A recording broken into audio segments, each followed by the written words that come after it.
join the stage right now. Make some noise for Randall Donovan. Thank you. This is my impression of an atheist having an orgasm.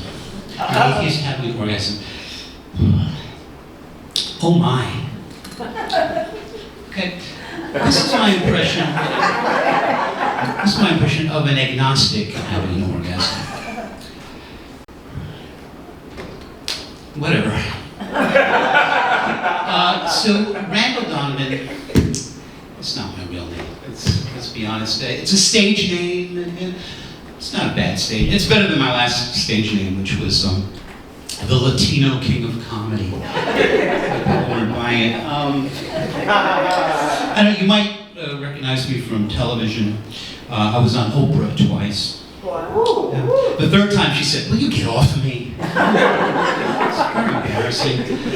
So a lot of people you see tonight are, like myself, are Jewish.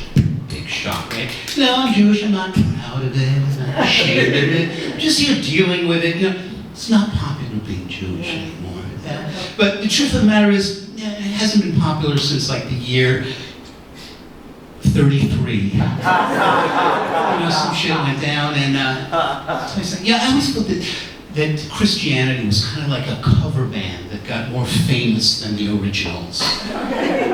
We laid down the basic tracks, and they just added some extra vocals. Now their numbers are much bigger than ours.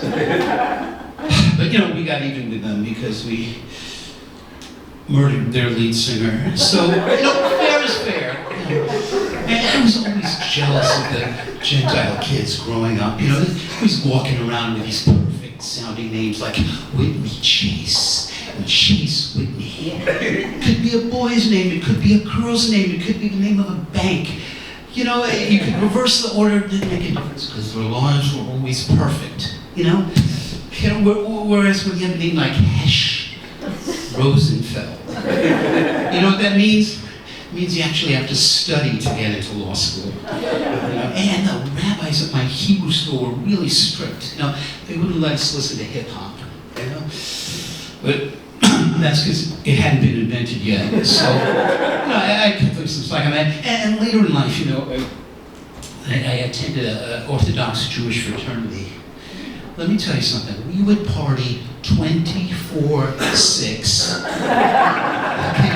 Yossi and Nitzik, man, those guys would get down and would party like it was 57:49. It's the Hebrew calendar. So, I'm not cool. I should let you know that. I used to be cool, but I gave it up.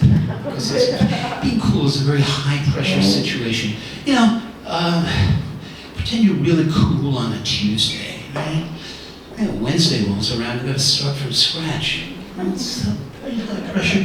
And the other thing is, being cool is a very costly endeavor. There's a lot of accessories involved. You need the leather jacket, and the wraparound sunglasses, and the cigarettes, and the mascara, and the therapy, and the banjo lessons, and the methadone. It adds up. Ever meet these couples that introduce one another to you as my partner in crime? Hi, I'd like you to meet Annabelle, my partner in crime. Ooh, edgy, dangerous. What's going on here? Okay, first of all, the yuck. Okay?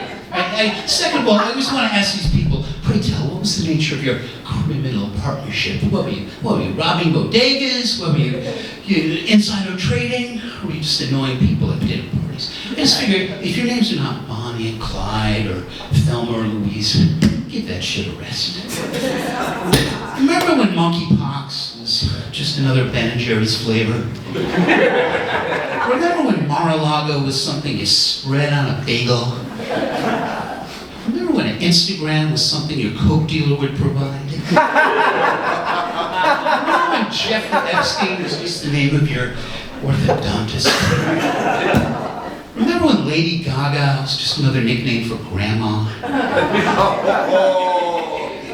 Remember when Gitmo was what you did when you ran out of cigarettes. Remember when Al Jazeera was that Turkish guy that sold lottery tickets? Remember when trans fat was... Okay, I better not tell that joke. All